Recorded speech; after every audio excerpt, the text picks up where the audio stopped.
नमस्कार दोस्तों, bloody sir के एक और दिल दहला देने वाले बहुत ही खौफनाक एपिसोड में आप सभी लोगों का बहुत बहुत स्वागत है। मैं हूं निखिल और आज आप लोगों के सामने इंडिया के कुछ ऐसे रहस्यमयी और हॉन्टेड रेलवे स्टेशंस की लिस्ट लेके आ गया हूं दोस्तों, जिन्हें सुनने के बाद शायद आप लोगों की कभी हिम्मत नहीं होगी कि उन रेलवे स्टेशंस में आप लोग कभी उतर जाएं या चले जाएं।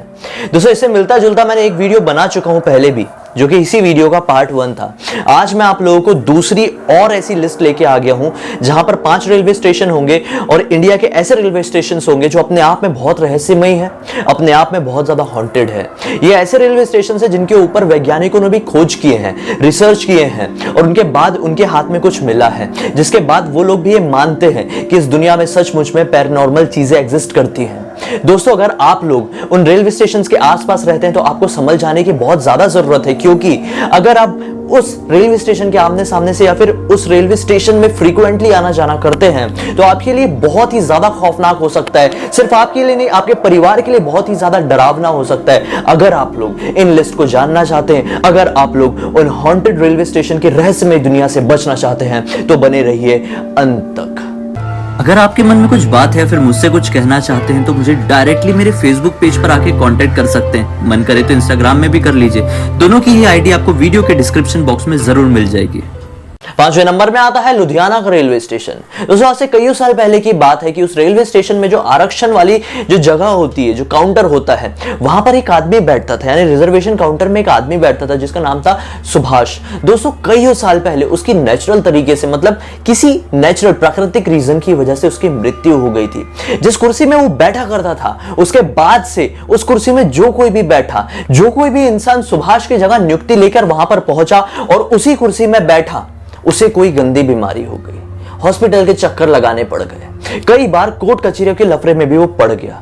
दोस्तों, जब ये खबर रेलवे प्रशासन के हाई लेवल पर पहुंची तो रेलवे प्रशासन ने इसके ऊपर ध्यान से गौर की और फिर उन्होंने आखिरकार यह फैसला लिया कि उस कुर्सी को, उस जगह को, उस कंप्यूटर को कंप्लीटली बैन कर दिया जाए जहां पर सुभाष बैठता था। और सुभाष की मृत्यु के बाद जो कोई भी बैठा उसके साथ एक बहुत बड़ी परेशानी जुड़ गई। रेलवे प्रशासन ने बिल्कुल समय रहते एक कड़ा कदम उठाया, जिस कदम के चलते उस जगह पर कभी कोई नहीं बैठा। दोस्तों, मानो या ना मानो, इस चीज की बहुत सारे पैरानॉर्मल रिसर्चर्स ने रिसर्च भी की और आखिर में उनके हाथ में यही मिला कि यहां पर कोई ना कोई ऐसी अदृश्य शक्ति है जो ये नहीं चाहती है कि कोई भी इंसान उस कुर्सी पर बैठे। और वहीं पर बहुत सारे वैज्ञानिकों ने भी उस जगह के ऊपर खोजबीन किए। ऐसे लोगों ने खोजबीन की जो विज्ञान के ऊपर अपनी ज्यादा पकड़ रखते थे या समझ रखते थे, और फिर आखिरकार वो लोग इसी निष्कर्ष पर पहुंचे कि इस जगह पर कुछ भी नहीं है। आपको क्या लगता है? कमेंट सेक्शन पर जरूर बताइए दोस्तों, क्या वहां पर सचमुच में कोई ऐसी शक्ति रही होगी या फिर वैज्ञानिकों के हिसाब से वहां पर कुछ भी नहीं रहा होगा, सिर्फ और सिर्फ ये एक माइंड गेम रहा होगा कि बात इतने बड़े स्तर पर फैल गई थी कि जो कोई भी वहां पर पहुंचता था उसका दिमाग ये डिसाइड कर लेता था कि अब मैं यहां पे बैठा हूं, मेरे साथ परेशानियां जुड़ जाएगी और उसके साथ परेशानियां होने लगती थी। अपनी राय कमेंट सेक्शन में बताना मत भूलिए दोस्तों।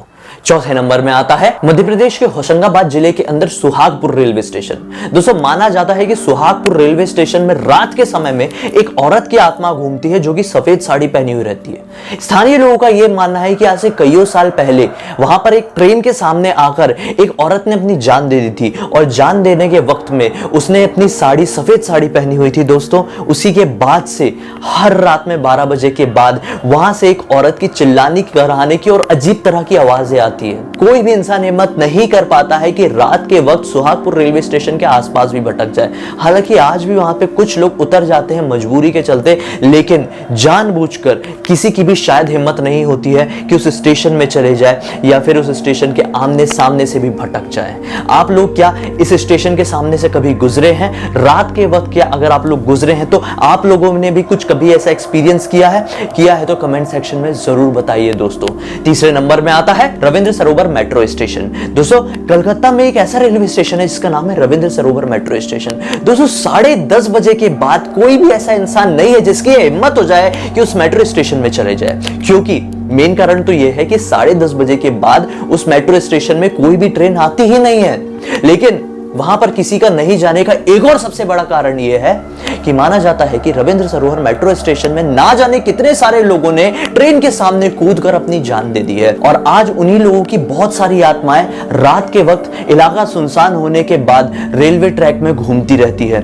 दोस्तों, इन मेट्रो ट्रेन के बहुत सारे ड्राइवर्स ने भी यह दावा किया है कि उन्होंने समय समय पर यहां पर कुछ ऐसे सायों को देखा है जो कभी कभी आते हैं और कभी कभी गायब हो जाते हैं। सिर्फ ड्राइवर्स ही नहीं, बहुत सारे रेलवे कर्मचारी जो कि रविंद्र सरोवर मेट्रो स्टेशन में काम करते हैं, वो भी ये दावा करते हैं कि जब सब कुछ सुनसान हो जाता है तो रात के वक्त यहां पे कुछ पलों के लिए कुछ साए आते हैं और फिर अचानक से अदृश्य हो जाते हैं। बहुत सारे लोग जो यहां पे रात के वक्त आते हैं, उन्होंने कई बार चीखने, चिल्लाने और रोने की भी आवाज सुनी है। क्या आप लोगों ने भी कभी इस रेलवे स्टेशन में, इस मेट्रो स्टेशन में जाके कुछ ऐसा अलग सा एक्सपीरियंस किया है तो कमेंट सेक्शन में जरूर बताना दोस्तों। हालांकि जो वैज्ञानिक है, वैज्ञानिकों का यह कहना है कि ये जो साया है, ये जो एक तरीके की आकृति बनती है, वो सिर्फ और सिर्फ ऑप्टिकल इल्यूजन की वजह से बनती है। ऑप्टिकल इल्यूजन मतलब बहुत सारे प्रकाश की वजह से कुछ रिफ्लेक्शन होता है, उसकी वजह से एक साया, एक आकृति बन गई है जो कि प्रकाश की आकृति होती है। वही आकृति बोलते हैं वैज्ञानिक लोग कि इस मेट्रो स्टेशन में बन जाती है और इसे सब लोग भूत समझते हैं। लेकिन दोस्तों, मुझे लगता है कि वहां पर सचमुच में कुछ गड़बड़ है। अगर गड़बड़ नहीं होती तो फिर आखिर कैसे लोगों को वहां पे कुछ अजीब सी आवाजें सुनाई देती? खैर, आप लोग जरूर बताइए अपनी राय। सेकंड नंबर में आता है Dwarka sector 9 metro station Delhi. दोस्तों, द्वारका सेक्टर 9 एक ऐसा मेट्रो स्टेशन है जहां पर रात के समय में कोई भी आने जाने से कतराता है। कोई भी इंसान जब भी उस मेट्रो स्टेशन के आसपास या फिर उस मेट्रो स्टेशन के अंदर जाता है, जब उसे कोई बहुत जरूरी काम हो या फिर कोई मजबूरी हो।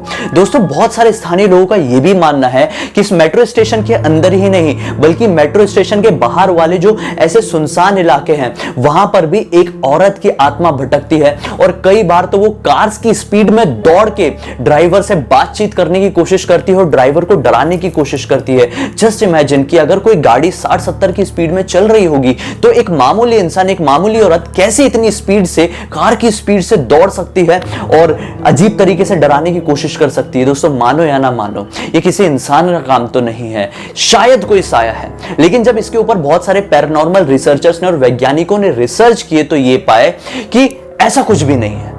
ये जो द्वारका सेक्टर 9 मेट्रो स्टेशन है वो पूरी तरह से सेफ है।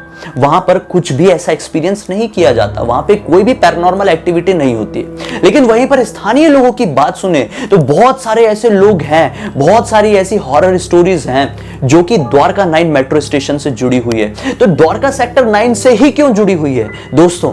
शायद वहां पर कुछ ना कुछ है, मुझे ऐसा लगता है। तभी तो उस पर्टिकुलर जगह के बारे में ही ऐसी सारी बातें सामने आई हैं। शायद वहां पे किसी ने कुछ सचमुच में एक्सपीरियंस किया है, सचमुच में देखा है, तभी तो लोग आज मानते हैं कि वो जगह हॉन्टेड है। हमें नहीं पता कि आप लोग दिल्ली से हैं और आप लोगों ने कभी एक्सपीरियंस किया है तो कमेंट सेक्शन में जरूर बताइए। और फिर आखिरकार में सबसे हैरान कर देने वाला रहस्यमयी स्टेशन है नैनी स्टेशन, उत्तर प्रदेश। दोस्तों, नैनी रेलवे स्टेशन कहीं और नहीं बल्कि इलाहाबाद के आसपास ही स्थित है। दोस्तों, माना जाता है कि यहाँ पे रात के समय में बहुत सारी आत्माएं एक साथ आकर चीखती चिल्लाती है और अजीब तरह की आवाजें निकालती है। दोस्तों, ये अजीब तरह की आवाजें नॉर्मल भूताहा आवाजें नहीं होती, बल्कि सुनाई देने में कुछ ऐसा लगता है कि कोई आत्माएं जोर जोर से चीख के किसी को सतर्क करने की कोशिश कर रही है, किसी को भगाने की कोशिश कर रही है। आखिर कोई आत्मा ऐसी क्यों करेगी? जब इस बात की खोज करने के लिए बहुत सारे पैरानॉर्मल रिसर्चर्स ने स्थानीय लोगों से बातचीत की तो उन्हें यह पता चला कि यहां पे बहुत सालों पहले जब हमारा जो भारत छोड़ो आंदोलन चल रहा था तो बहुत सारे जो क्रांतिकारी थे, बहुत सारे जो स्वतंत्रता सेनानी थे, उनको अंग्रेज यहां पर लेके आते थे और यहां पर एक जेल था, इसी रेलवे स्टेशन के पास एक जेल था, वहां पे प्रताड़ित करते थे और कई बार उन्हें सजाए मौत भी दे दी जाती थी। इसी वजह से वो जितने भी लोग थे उनकी आत्माएं आज तक वहां पर बसी हुई है, क्योंकि उन्हें हाई लेवल का टॉर्चर किया गया था, प्रताड़ित किया गया था, परेशान किया गया था। इसी वजह से वो आत्माएं आज भी वहां पर भटकती है और आज भी वो अपने उन्हीं दिनों को याद करके लोगों को सतर्क करने की और भगाने की कोशिश करती हैं। दोस्तों, मुझे तो नहीं लगता कि ऐसा सचमुच में होगा, शायद ये कोई एक कहानी ही है। लेकिन आपको क्या लगता है कमेंट सेक्शन में जरूर बताना कि आप लोगों ने कभी नैनी रेलवे स्टेशन में कुछ ऐसा एक्सपीरियंस किए हैं। देखते हैं कि इन 5 रेलवे स्टेशन में सबसे ज्यादा खौफनाक रेलवे स्टेशन कौन सा निकलता है। दोस्तों थैंक यू सो मच, आपने अब तक मेरा वीडियो देखे। पहली बार मुझे देख रहे हैं तो इस चैनल को सब्सक्राइब करके बेल आइकन को दबा के ऑल के ऑप्शन में क्लिक करना, क्योंकि अगली बार से जब भी आऊंगा उसकी नोटिफिकेशन मिल जाएगी। पहले से मुझे जानते हैं तो लाइक में दबाए बिना यहां से मत जाना दोस्तों, क्योंकि मैं अपना फर्ज निभा रहा हूं, आप भी अपना फर्ज निभाइए। हाँ, मेरा फेसबुक पेज भी है जो कि मैंने नया बनाया है, जहां पर मैं पहले से लेकर अब तक के वीडियो डालूंगा। पहला वीडियो डाल चुका हूं और अब और भी वीडियो डालूंगा। इंस्टाग्राम के लिंक इस वीडियो के डिस्क्रिप्शन बॉक्स में क्लिक करके वहां पे भी जुड़ जाइए। मेरी पर्सनल लाइफ के बारे में भी जानकारी आप लोगों को मिलती रहेगी। मन नहीं तो कोई बात नहीं, 1-2 कमेंट करके यहां पर रुक जाइए, थोड़ा अच्छा लगेगा। हम कल यहीं पे फिर से एक बहुत ही कमाल के वीडियो के साथ मिलेंगे। तब तक के लिए बहुत बहुत धन्यवाद।